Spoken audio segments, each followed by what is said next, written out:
everybody. I wanted to welcome you to the 6th episode of Psyched Podcast.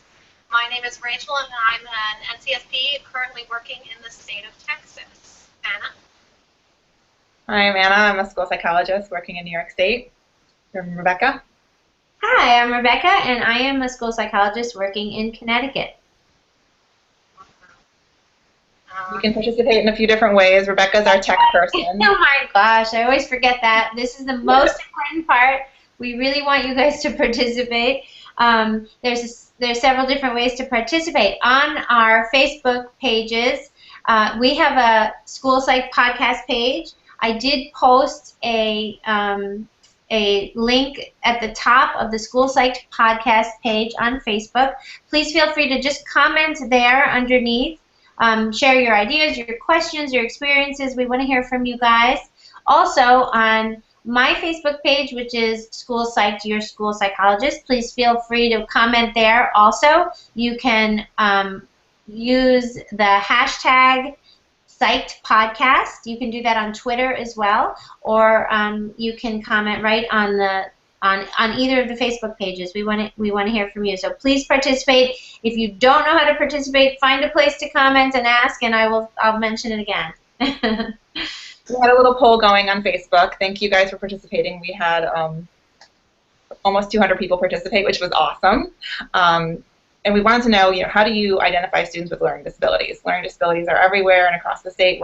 Across the country, we're evaluating students, and state by state and district by district, this looks different and it's interpreted differently. And there's the IDEA law, and then there's your state law and how you do it within your district. So it's really interesting. So the number one response on our poll was the discrepancy method, which was really interesting, 57 votes. Number 2 was RTI. Number 3 was profiling strengths and weaknesses, so like the PSW method, which we're going to talk about today. And also someone added another option, which was patterns of student strengths and weaknesses with RTI. So RTI is really, if you combine those two together, kind of the top runner. But you're still doing some work in evaluating students and looking at their strengths and weaknesses. And then cross-battery assessment had 17 votes, which I thought was interesting, and other was 3 votes. So people are also being creative and doing different things, which brings us to our guest, Rachel will introduce. All right, so tonight we've got Dr. McGill, who I saw first during a presentation at TASC, the Texas Association of Psychologists. And I'm new to Texas this year, and I've noticed that Texas is very big into PSW, specifically into cross-battery assessment. And coming from a different state, I kind of had to learn a lot and figure out what this was all about. I had kind of a brief introduction to it in grad school, but nothing that really truly prepared me. So I made it a point to attend his presentation, and I learned a lot from it, and just thought that he had a really interesting take on it. So he's going to talk a little bit about his research, a little bit about his background and whatnot with us. So I'm going to bring him into our hangout. So everybody, welcome him. All right. Hey, everybody. Welcome. Hi. Hi. Do you want to start off by telling us a little bit about your background and what you do as far as research and where you've been and all that fun stuff? Sure. I'm new to Texas as well this year. I'm an assistant professor in the school psych program at Texas Women's University. That's just north of Dallas. And prior to that, I was a full-time school psychologist in Southern California for approximately 5 years or so, and taught in a training program at Chapman University, for those that are familiar out there. So California is a state, and so my practice experience as far as identifying SLD was largely based on the discrepancy model. California has been using the discrepancy model pretty religiously since it was adopted nationwide. There's a couple of schools that have done RTI, but that's really isolated in California. So moving out to Texas, it's like I share with Rachel, sort of trying to get an understanding of what people are doing. It seems like it's more like the Wild West. People kind of do whatever they want. So that's been an interesting change. But my research interests largely focus on looking at the validity, both the predictive validity and the structural validity of cognitive measures, which ties into PSW, because if the measures that we use to diagnose kids with learning disabilities aren't valid, then we have some issues with that model, because it really makes a lot of assumptions about what those measures are actually measuring. And so that's what I'm interested in, and I've spent the last really 3 to 4 years researching. Very cool. I wanted to ask you too, before you kind of gotten into stuff, how how popular is this across the country now? This you're going to talk a little bit about the PSW, which cross-battery would be kind of one of those models. How popular is that? Because I hadn't heard about it too much prior to coming to Texas. Is this something that's up and coming that states are adopting? How does this look kind of across the country? Well, it was interesting. We, based on that presentation, we were in the working stages of a paper, and we actually have submitted that for review. So as a part of sort of revising that, we actually had to look at kind of how prevalent this model is, or what states are doing with respect to adopting PSW. And I would say probably 5 years ago, there weren't very many states that were doing anything with it. It was really more of an academic model. People were saying, hey, let's do this in the literature, but it really hadn't been adopted yet. And within the last 5 to 7 years, I mean, we've really seen to now you have 7 to 9 states that actually allow for PSW within their procedural regulations. And right now, we're currently in the stages of having IDEA reauthorized again. So there's a big push, not only in the school site community, but within the academic community. And there's a big lobbying effort to really get PSW codified within the federal regulations so that it can stand alone with RTI or discrepancy or whatever they do with that. We won't know. But there's a lot of people that want to see it really overtake the discrepancy model as the cognitive model as a sort of component or competitor with RTI. All right, very interesting. I definitely have some more questions, but I'm going to let you talk a little bit about your research, and maybe you'll kind of answer them as we go. And anyone jump in.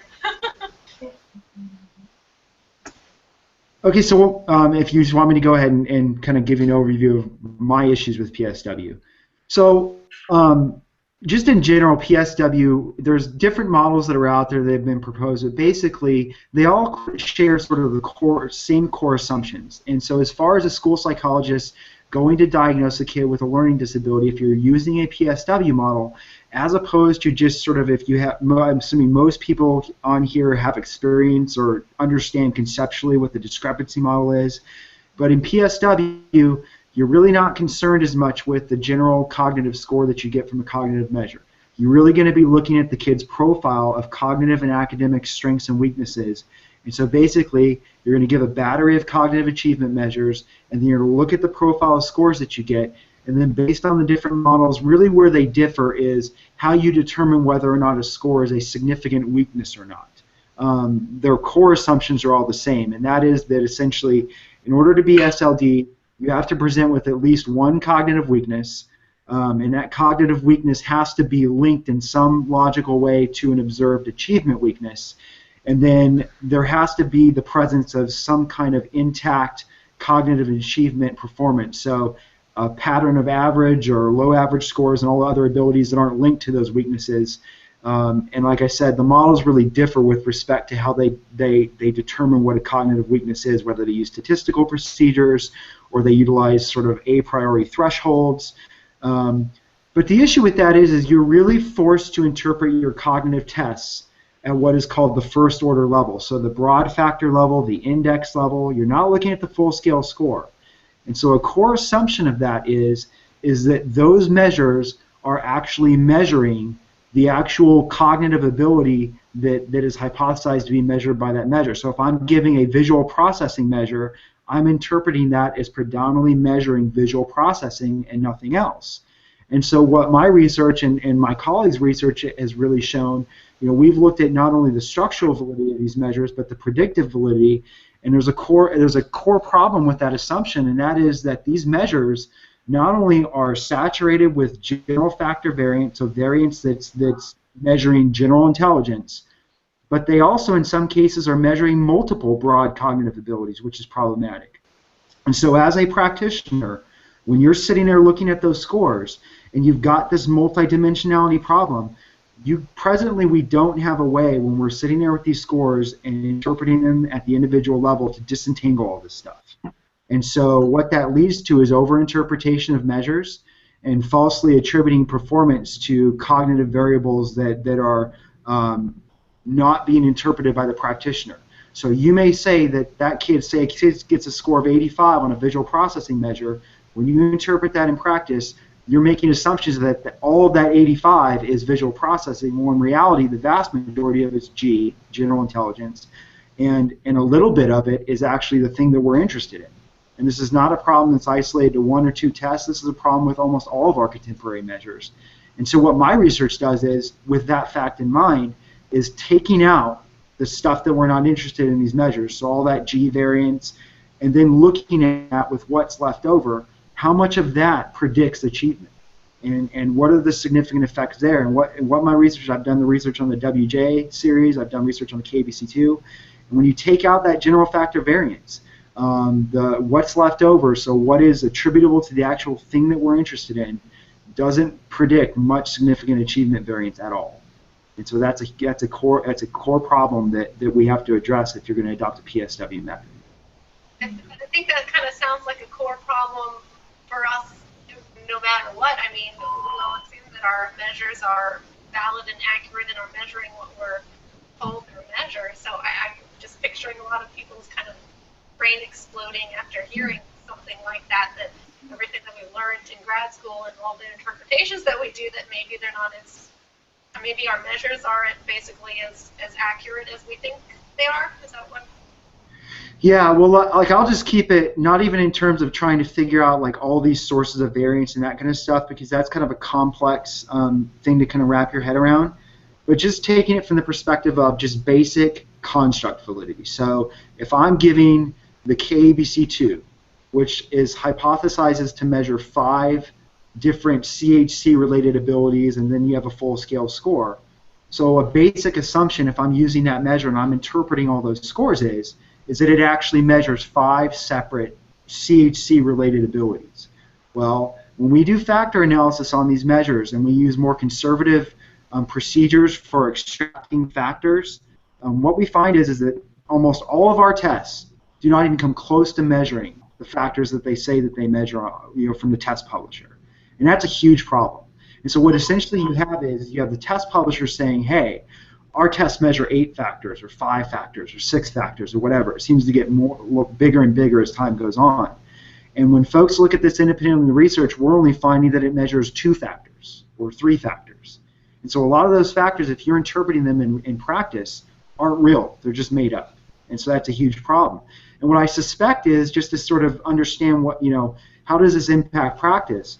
For all of you out there that have been using these measures and trying to interpret them according to what the test publisher says or the essentials book says or whatever interpretive resource you utilize, if you're finding that the stuff just isn't adding up or the scores aren't aligning in the way that you were taught, that's why.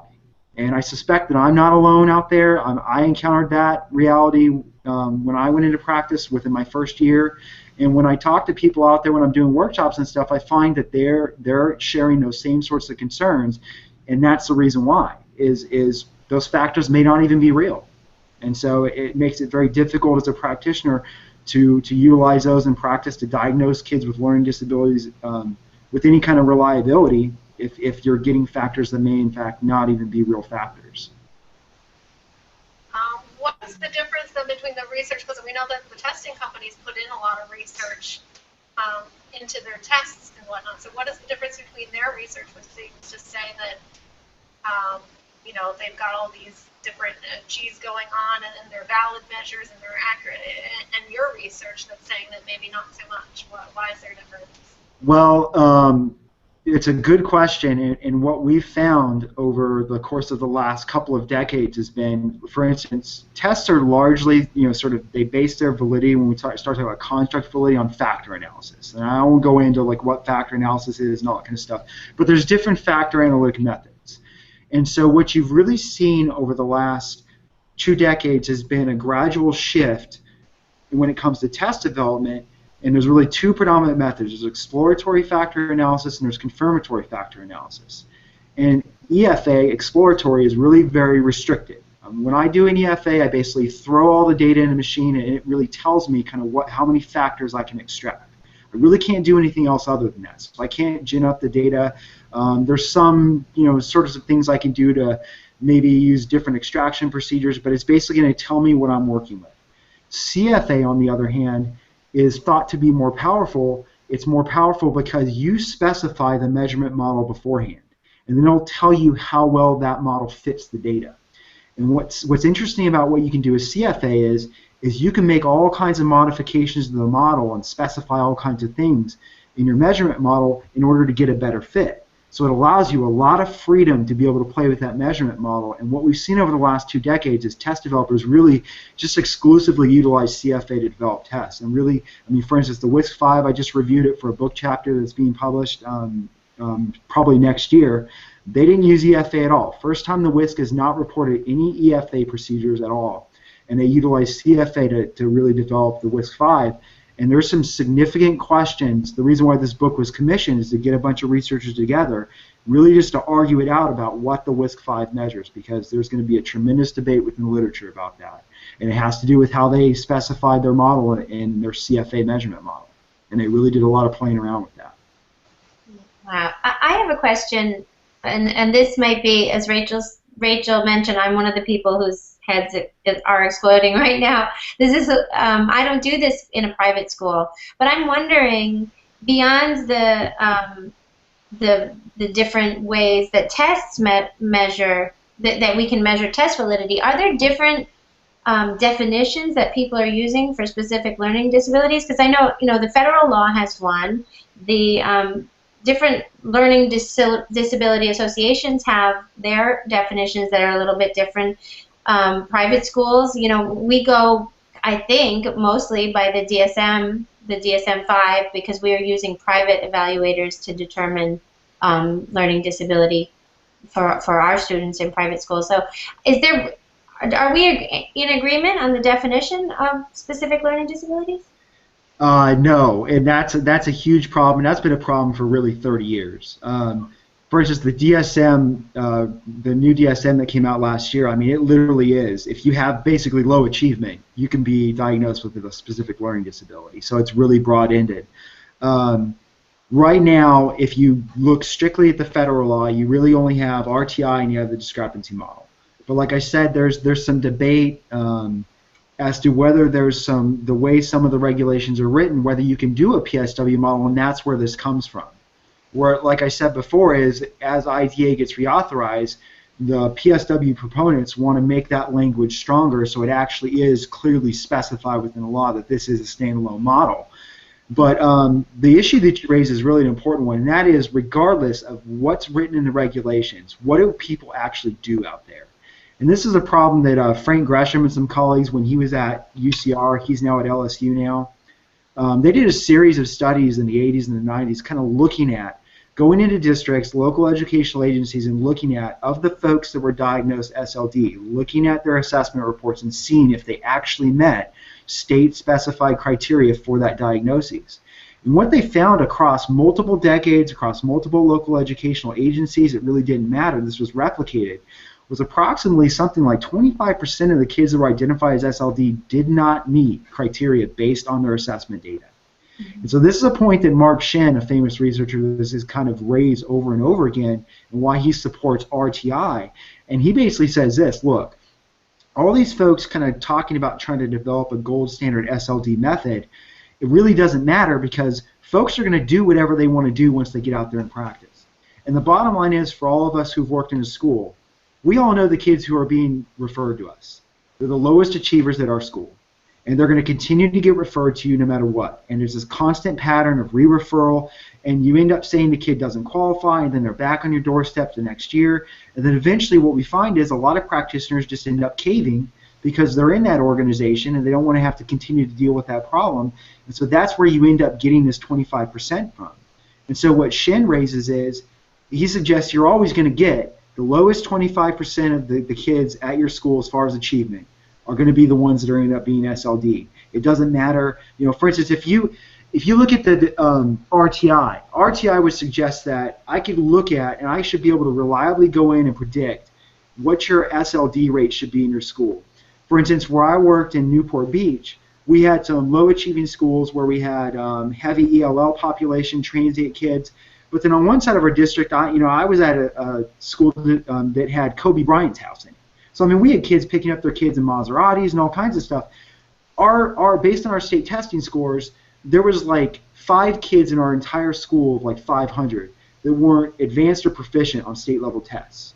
So if I had that data, then I should be able to go into the school psychologist, and I had these conversations with my principal, and I said, hey, we should be able to just go in and pick the kids that are struggling in school. We already know who the 5 are.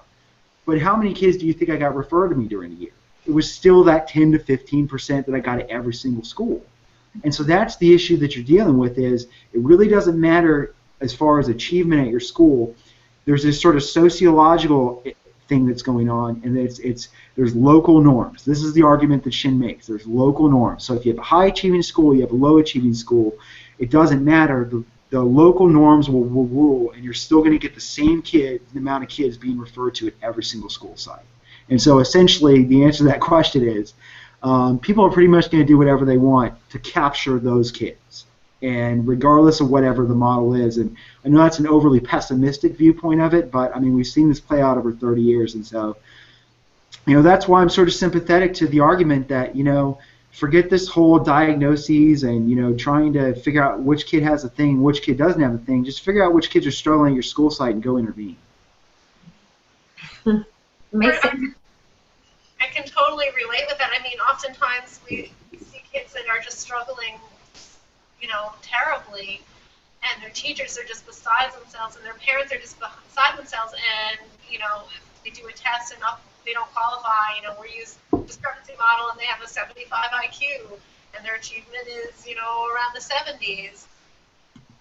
Well, and the other thing I'd raise too is when you start talking about models, and this is the point we raised in the paper that's in review right now, which is it doesn't matter what model you utilize. When you're diagnosing a kid as SLD, you're essentially making a binary decision.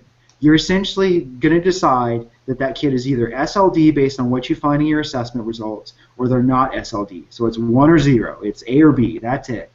And so regardless of the method, predominantly we're using measures that are on a continuous scale. So when I assess that kid, they have the freedom to vary on that IQ scale, or that cognitive measure scale, that achievement scale. They can get any value on there. So it's a continuous scale of measurement. But because of my decision, I'm essentially going to cut that scale in half.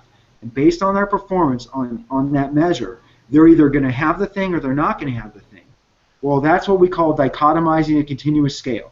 And there's a phenomenon in research. When you do that, it distorts measurement. And so what happens is, and why everyone is always dissatisfied with whatever model you utilize, is this problem.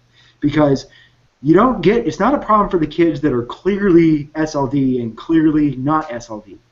It's for those kids that are kind of hovering around that cut point. And so because you dichotomize that continuous scale, you're going to get error. You're going to get false negatives. You're going to get false positives.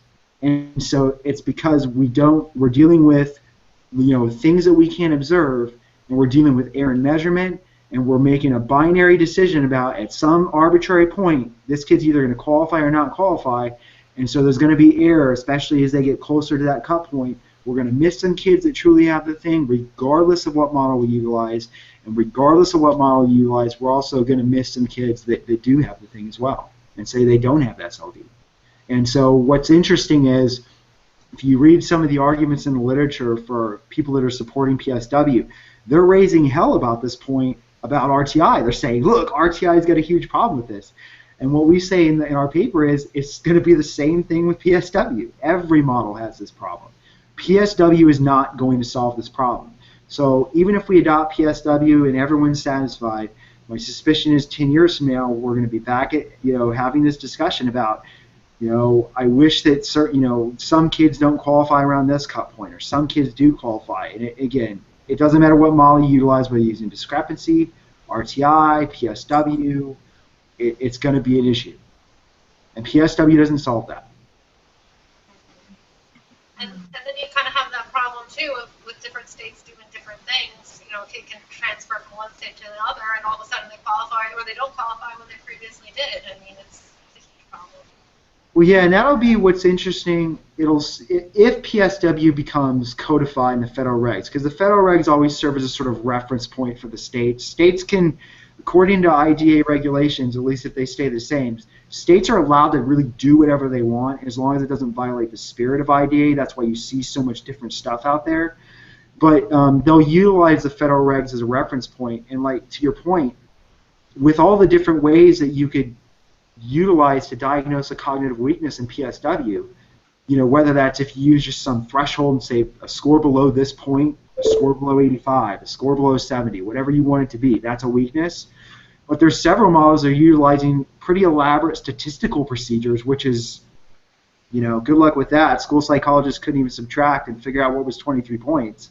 I don't know how they're going to utilize, you know, ipsative procedures and things like that reliably on a consistent basis.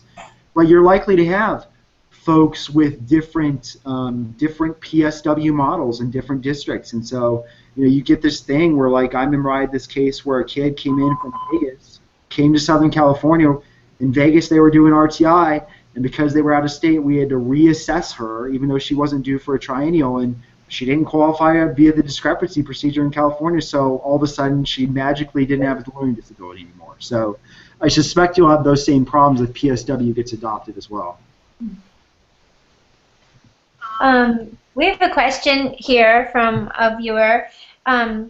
He would like to know, based on your research, what cognitive measures have you found to have the highest correlation to the CHC factors, or correlation to the most CHC factors? There's been some really interesting research that's looked at. And this is where it becomes an issue, because when you think in terms of CHC factors, I'll just give you an example. KBC2 and WJ4. Okay, they measure a lot of the same factors. They have a lot of the same labels. But how they measure those factors is very different. And the test that I always love to go back to on the KBC2 is Rover. So Rover is hypothesized to be a visual processing measure, but we all know Rover measures about 100 different other things other than visual processing. Whereas in the WJ4, I think they do a better job of trying to follow the CHC model a little bit better, so you're not getting as much of that construct-irrelevant, you know, variance in there. But that's an issue. So I mean, it really depends on what you're using as your CHC reference measure. The most consistent, in general, I would say, CHC variable that kind of comes out on achievement is crystallizability. And that shouldn't be a surprise to anybody, because a lot of people think crystallizability and also fluid reasoning is a proxy for G. So, and what I tend to find in the research is GC, crystallizability, and fluid reasoning are pretty much implicated across the board. And so, you know, I always raise the question of if the same two abilities are linked in almost every single achievement area, how discriminatory are they as far as making a diagnosis? And so we know these are highly correlated with G. G is highly correlated with just about everything, and so disentangling all this stuff's the problem. But you know, what's interesting is when you look outside of the traditional school psych and intelligence literature, there's a lot of suggestion like that things like working memory and processing speed are implicated in a lot of different achievement areas. Working memory is interesting because if you look at your CHC model, working memory is problematic in the CHC model. You know, Carroll couldn't figure out where it fit in when he was originally conceptualizing the three-strata model in 1993. The WJ3 really didn't measure that very well at all. And I know, you know, Kevin McGrew and others really tried to really conceptualize working memory with the WJ4 when they were revising the WJ series and trying to better fit working memory in there, and it's still kind of a mess. They've termed that factor short-term memory / working memory. But again, that's, you know, measurement of working memory is and where it fits in the CHC models is a significant debate we're still having. You know, whether it's short-term memory, whether it's a standalone factor. So. It's a lot to digest, all of this. And it makes you, as far as legally defensible evaluations too, I mean, if we can't all agree on what LD is defined as, and maybe we don't have measures that accurately describe what we think they're accurately, you know, measure what we think they're measuring, and it's, you know, that whole dichotomy of which side of things do they fall, you know, when you have a parent that takes due process with an LD case, I don't think I'd want to be the school psychologist involved in that, because how do you make your case one way or the other? Well, now is the issue that was raised. California, right before I left, they sort of revised their state regulations to try and adopt more PSW-friendly language, and they got a lot of pressure from CASP, which was their state organization, to do that. And me and some colleagues raised some significant questions that were related to your point about that, and that is that Okay, when I'm in a discrepancy model, and I was in a district that was very, very heavily litigious, so that was the day in and day out something I had to face. And I remember talking with one of our district lawyers, and he said, we love the discrepancy model. We can easily argue which kid has the thing and doesn't have the thing. 23-point difference, that's it. And you can take comfort in that. And he said there was a reason why he didn't want RTI to be adopted was because how do you argue whether a kid's making progress or not? I mean, that literally is, it's subjective. And one lawyer can make one argument, another lawyer can make another argument, and it's whatever the judge accepts. And that sort of line of thinking, I think, translates to PSW as well.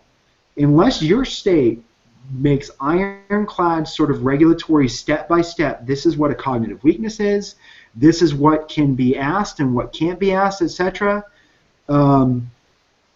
I don't know how you're going to be able to have confidence if you end up going into a fair hearing knowing that you did, one, a comprehensive assessment, number two, and then the other is that you've identified all strengths and weaknesses, and that the other person, can't legitimately argue that they figured out a cognitive weakness or a cognitive strength based on whatever method they want to use. So it's a huge problem, and I can see this sort of blowing up in a lot of people's faces where they end up wishing that they had the discrepancy model, regardless of how flawed that is. And it's flawed. RTI has its issues and all that kind of stuff. But yeah, I don't know. I don't know what the answer is to that.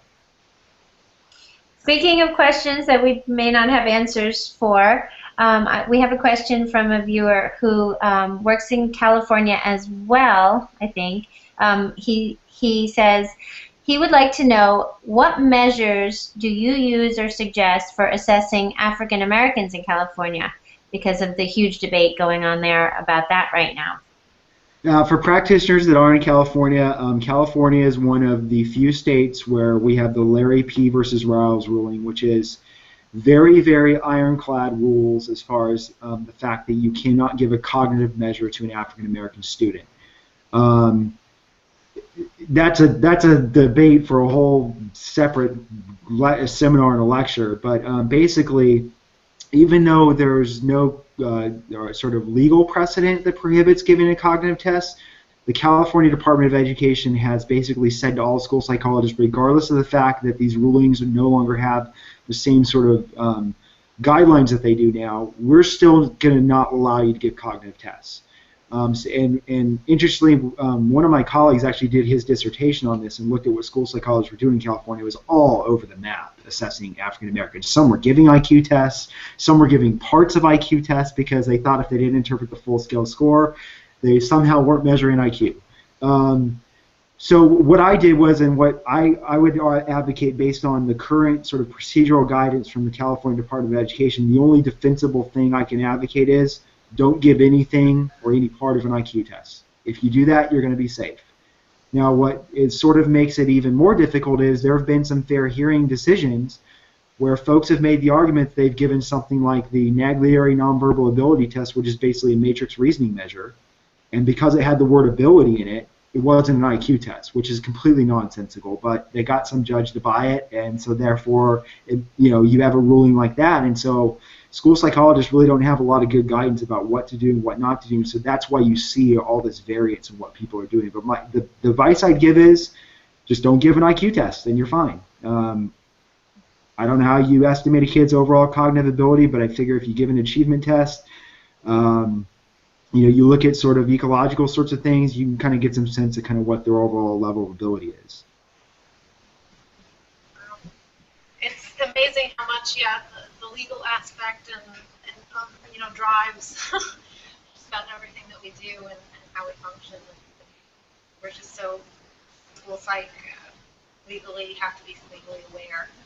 Yeah, I think it's a hard thing to get new practitioners to understand as well. Is that a lot of times they don't get very good training in the sort of legal. And I always say, look, if you know your regulations, if you know your law that covers your practice, you know exactly what it is that you need to do to be legally defensible and never have to worry about this stuff. But what I find is the vast majority of practitioners aren't really cognizant of their regulations and don't really know. And so, again, most folks aren't going to, thankfully face these situations, but it's usually when they have to go to fair hearing, if they happen to the first time, they really realize how high the stakes are and how much they actually have to know about this stuff. got another question just based on my brief experience here in Texas. Doing PSW, it's a lot more intensive than just giving a single IQ test and then giving an achievement test. It takes a lot more time, and I kind of have to wonder, do school districts kind of realize that yeah, I've done 100 evaluations, discrepancy evaluations in a single school year. If I was asked to do 100 PSW evaluations, there's no way that I could do that. I don't know if there's like a recommendation of how much time it takes to do such an evaluation, but I found that it is a lot more intensive, and I have to wonder, do school districts realize that when they're staffing and when they're, you know, looking at timelines and planning and this type of stuff, if they're making a switch to this type of model? So I think that needs to be discussion. Yeah, I agree with you. I don't think that school districts really understand what they're getting themselves into if they adopt this model. My suspicion is that based on working in the school district is, you know, regardless of what model is adopted, you know, your assessment load is not going to change. And like you said, PSW is more intensive. And to your point, proponents of the PSW model stipulate on that. They say it's going to be more intensive. And there's no way that you can validly do, according to Brad Hale and colleagues, wrote an article, I think, in 2013, published in Psychology in the Schools. And they basically, for those that are on the NASP listserv, Brad Hale says this all the time. He says, you cannot do PSW evaluations, comprehensive PSW evaluations that we're advocating, if you're assessing 50 to 100 kids a year. You can't do it. And what he says is that's why there needs to be, at a minimum, a good sort of pre-referral RTI process, and the assumption behind that is that that's going to screen out the vast majority of the kids. But, you know, for the districts that have done RTI, and like I said, you know, we have a lot of research that shows it really doesn't matter what model you use, you're still going to get the same number of kids that are being referred every year. And so what I fear is that, you know, school districts are going to adopt this model, you're going to end up being subjected to way more testing, and you're not going to have the time that you need to do it comprehensively and sift through all this stuff. I mean, I think Brad Hale was on the listserv one time, and he said something like, if you do more than 15 to 20 of these a year, you're going to get burdened. So the most school psychologists that I know are doing way more than 15 to 20 evaluations a year. Most interns, too. Well, not initials, but still. Yeah. Okay, sorry, I'm hammering. I'm the one asking the most questions, but again, I guess it's just me being in Texas. Previously, I was in North Carolina, and there was something in the legal framework there about a profile of, you know, having different strengths and weaknesses. And of all like the 20 psychs in my district, we didn't really know what that meant exactly. And so we kind of at one point had a discussion. What does this mean in the law that there's a strengths and weaknesses and stuff? And we're all like, oh, well, I guess if, you know, the VCI is different than the PRI and there's a low base rate, you could say that they learn differently than most students. And so that looks like a learning disability. And so we would kind of qualify kids based on that. So when that wording is in the law, does that imply that they want something like specifically like a model like cross battery, or, and when that was that written with, you know, one of those PSW models in mind, or was that kind of just written and then the PSW models followed after? Like how? Well, this is if you want to get incredibly frustrated, just, you know, this is the point that this is an interesting point. When that language was put in the federal regs, it created a lot of confusion, and those questions that you were asking were what everybody was asking at the time in 2004 when the final regulations came out. And so then what the feds actually said is, and you can look this up in the federal commentary, so there's the regulations, and then the feds publish sort of a commentary where they kind of explain their reasoning, what they mean behind all this stuff. And in their commentary, they emphatically stated that they did not in any way intend for that particular regulatory language to suggest that school psychologists should go around looking at inter-individual cognitive strengths and weaknesses. They actually say this, they were focused on achievement strengths and weaknesses. Now, between you and me, the regulations are vague. I think that they made a mistake in putting them in there and then tried to walk that back, and it really wasn't very convincing. But you have in the federal commentary what the Fed's saying what they meant by that. And so when people were proposing PSW cognitive, SLD models, back in 2004, 2005, they were grabbing onto those regulations and saying, look, the Fed said we could do this. And so then the Fed said, no, we didn't. And so what's been interesting to watch over the last 5 or 6 years has been PSW proponents walking back from that and saying, okay, we really can't make that argument anymore. So now they've actually found another piece of regulatory language which is even more vague, which says that, for those of you that are familiar, it says that states do have the option of adopting an alternative research-based procedure, and it just leaves it at that. And a lot of folks thought that to meant RTI. But since it's so open-ended, now PSW folks have been saying, look, we're a research-based procedure, so therefore, based on that language, you can do cognitive PSW. So that's the part when I talk about the people that are proposing PSW, they want those kinds of areas of the law clarified to specifically allow cognitive PSW in the future. That would be a win for them. And so we'll see what happens when they reauthorize IDEA.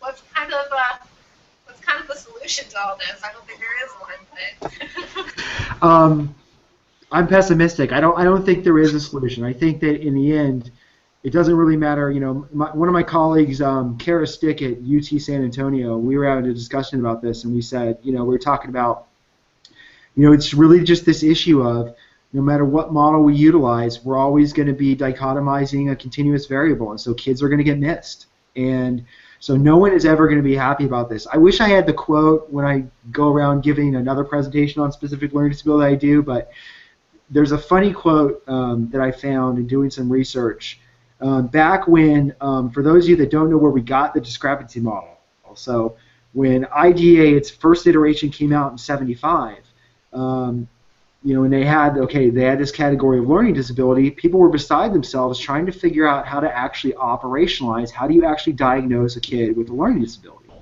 And so there was this study that came out from England, the Isle of Wight study, that suggested that there's kids that had a discrepancy, that it was kind of picking up this tail end of the distribution of kids that had reading problems, and based on that they said, okay, well that's one model. And so the feds basically said, look, when they came up with the original federal regulations, they operationalized a discrepancy model, but no one was really convinced that that was the best way to go about it. And so basically the Fed said, hey, we kind of agree with you. So we're going to fund a bunch of federal institutes across the country, and we're going to give you several years to come up with a better model. And so that's where you've got the University of Minnesota, University of Oregon, University of Kansas, University of Virginia. If you look in the 70s and 80s, where all the LD research was coming from, because they were getting buku bucks from the feds, and they had all these learning disability institutes. And so their charge was basically, look, we are going to go live with the final regulations in '77, and you've got till '77, so you got 3 years to come up with a better model. So basically, '77 comes around, and everyone can't come to any consensus. And so what the Fed said is, look, as sort of a defense against that, they said, we're going to default to the discrepancy model if you don't come up with a better solution. And so because no one could agree on anything, they defaulted to the discrepancy model in '77, keeping in mind that nobody liked it, but there was no other alternative that everyone could agree upon. Sound familiar? I mean, here we are again 35 years later, we got the same problem. And so Jim Eiselsdijk, who was a big figure in school psychology for really the last 30, 40 years, he was the researcher that was in charge of the institute at University of Minnesota, and there was a great quote where he basically summarizes the extent of the research that he had from University of Minnesota's perspective, and he basically said, at the end of my 5 years of researching this for the federal government, I basically don't know what a learning disability is. Nobody knows what a learning disability is. All I know is it seems to be whatever people want it to be depending on where they're at, who they're looking at, and which kid they're assessing. And I think we're pretty much in the same boat 40 years later. Nothing's really changed. I don't mean to suggest that learning disabilities aren't real. I, of course, think they are. I think they represent a biological sort of marker that we can't really get at with our tests very well. Our tests are sort of tangentially referencing that, and that's part of the big problem. And sometimes our tests are accurate, sometimes they're not. And we're making important decisions about kids. So I don't know if we've gotten to a point with our technology that were any more reliably and validly giving this diagnosis. I work in New York State, and we do the RTI thing, right? And you come to a table, you're at a CSC meeting, you've done your evaluation, you've got the staff from the school, and, I don't work in that school in the example I'm thinking of, and they don't have any data. They're giving this kid extra AAS help and all this extra reading support, and there's no data. So, in your heart, you know it when you see it. This kid has a learning disability, this kid needs help, but there's no data. So it's just frustrating in every sort of way you're looking at a kid. There can be frustrations and there can be flaws. Well, and this is where I think a lot of people don't understand what again, RTI has been sort of, it's been, depending on who you talk to, it's been kind of made to be something it was never intended to be. For instance, Mark Shen, he was one of the sort of godfathers of RTI, and he's sort of walked away from that over the last 5 years, said, what it has become is not what we ever intended it to be. So when you go back and you look at what RTI, and there was a sort of seductive appeal of that model, was very much to your point. Because we've got this problem of figuring out which kids have the thing and which ones don't, and it's always a subjective decision, and when you make a subjective decision like that because of all the things I've talked about today, some kids are going to get missed. At some point we just have to say, look, I don't know if we're ever going to be able to do this to where we can reliably diagnose the kids with this construct. So that's where RTI really came from and said, and where the sort of non-categorical model from Iowa really has a lot of appeal, where it says, so quit trying to do that and just figure out which kids have problems and go help them. Mm-hmm. And so one of the reasons why we're stuck in this bind is we can't give kids help unless we give them this label. And that's, that gets to a whole other issue, which is, where are the interventions in schools? In the schools that I've worked at, and I think I probably share, experiences like with a lot of other people, special ed's the only intervention game in town. Whether it's actually effective or not, that's a whole other debate, but it's the only game in town, and so that's why, special ed has served for the last 30 years in every school to sort of, give me you're tired, you're hungry, and you're poor, because teachers are beside themselves, they don't know what else to do, and they don't have any additional resources. So that's another area where, regardless of what model we utilize, if we don't fix that issue, which is we've got a lot of kids that are being referred to special education that don't legitimately have a disability, but they're struggling at school. And what do you do with those kids? Because that's, I think, the bind that school psychologists find themselves in, is you're at the table, and you've got to say this kid doesn't qualify, knowing that means they're not going to get any interventions, and they have to go back and just essentially struggle. And I think that's where we get this problem of, you have school psychologists that say, I'm not going to do that. I'm going to give the kid the label regardless of what the data says. And so then when you have this sort of audit research that's done, we find that so many kids don't meet criteria. And so that's where Shin says, people are going to do that. There's nothing you can do to stop that, so get rid of this model where we have to give kids a label, and you won't have to worry about that problem. Ryan, I have one question for you. I don't know if you can answer this, but the Yale Center for Dyslexia and Creativity recently sent out on their social media a call for action, because they say that the Elementary and Secondary Education Act is now being finalized without the mention of dyslexia. I'm wondering, do you know what that's about, and if it's being finalized without the mention of dyslexia, aren't those kids still protected under IDEA? And do you know anything about what's going on with those laws? My only suspicion is in the federal regulations, there's separate sort of regulatory language that references dyslexia specifically. It doesn't talk about it as an eligibility area. It just sort of says, look, it means that dyslexia are kids that have reading disabilities. However, when you look at the SLD language, it says reading disability. Some states have clarified. For instance, California did this. They put clarifying regulations in their criteria that say that dyslexia and reading disability are the same thing. But you've got people out there that think dyslexia and a reading disability are separate things, which is ridiculous. They're the exact same thing. They're just two separate terms that mean the same thing. So what I suspect is that the feds are trying to get rid of any mention of dyslexia, so they get rid of this confusion that people think that they're two separate constructs, and that doesn't sit well with some people. But that's the only thing I can reference. I don't really think it matters. Reading disability and dyslexia are the same thing. But what's interesting is what we haven't even talked about is you have this whole thing with 504. And 504 is a whole separate animal. And so there's an intersection between 504 and IDEA. So for instance, if you're diagnosed as eligible, if you have an SLD via IDEA, you're still covered by 504. But then you could have kids that don't meet IDEA criteria that are eligible for accommodations through a 504 accommodation plan. And so this is where it could get potentially problematic because DSM utilizes dyslexia. And so a kid could have that diagnosis, which the bar for dyslexia in the DSM, the new DSM, is incredibly low. I suspect it's going to be lower than any district's criteria across the country. So you could have kids that walk in and say, my local clinical psychologist diagnosed me with dyslexia via the DSM, and I'm eligible for 504 accommodations. And there's really nothing a school district's going to be able to do because the language and who's eligible versus not eligible via 504 is so ambiguous. And so you could have I'm waiting until in some areas it's already happening, where you have a rash of parents who say, I don't want an IDA evaluation, I want a 504 evaluation because the bar is so low to qualify there. And guess what? A school district, and there's been, the feds have been clear on this, if you're eligible via 504, you are eligible for whatever is available at that school site. That can mean putting a kid in a special education classroom under a 504 accommodation plan. If it's at the school site, the kid can get it. And so before I left in Newport Beach, there were some parents that were saying, look, the bar to qualify under 504 for disability is incredibly lower. Let's just go there, and then we can request whatever we want. And the school district can't say no. Wow, I didn't know that. Yeah, it's a Pandora's box. So... Okay, we're running out of time.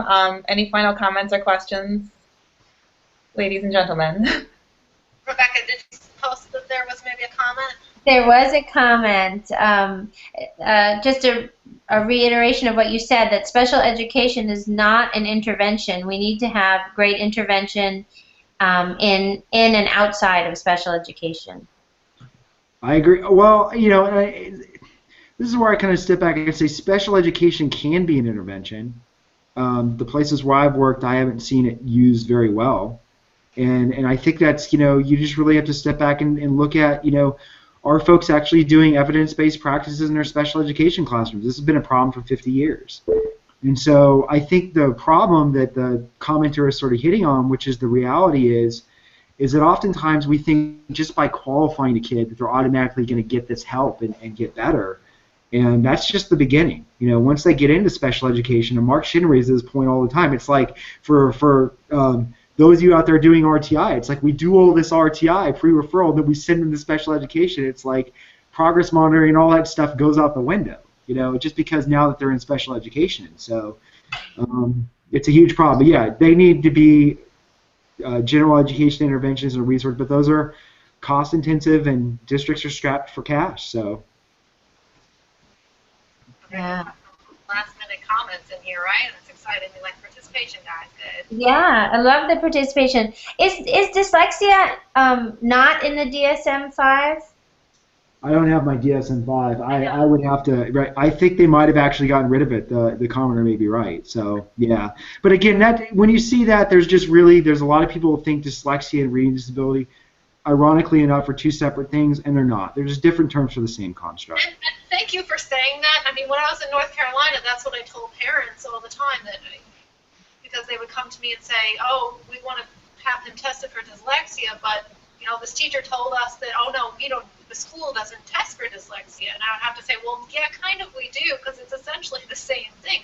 But then I moved to Texas, and Texas has its own kind of definition for dyslexia, and they do dyslexia evaluations that are separate from LD evaluations, and that kind of blew my mind. I was like, whoa, and I really can't even wrap my head around how a kid qualifies dyslexic in Texas versus LD in Texas. Well, yeah, I just had a conversation with a colleague because I was trying to figure that out as well. Texas is a whole, like I said, Texas is a Wild West. I don't understand what we're doing here, but what I was told was that Texas has basically a general education intervention funding network for these dyslexia programs that are outside of special education. And to qualify under there, it's kind of vague, but it doesn't mean that the kid has a reading disability. It just means that when they say they're eligible for the dyslexia program, they've met criteria for that intervention system. Yeah. And so, but again, because you're using those terms, like I remember one of our students came in with a report and said, this kid has been labeled dyslexic and they're in the dyslexia program, but then they were doing their evaluation, they ended up saying the kid's not eligible for SLD, for special education. I was like, what? This makes no sense. You just said the kid's dyslexic. But someone was clarifying with me that Texas just has this whole separate thing. Okay, Rebecca, you have 2 more comments you just said, right? Yes, I have 2 more questions for you, Dr. McGill. Let's see. Regarding providing services in light of vague criteria for identification, this begs the question, is the basis for this process simply allocation of resources? If so, then we need to continue to refine the process so students aren't falling through the cracks. What do you think? Is it just allocation of resources?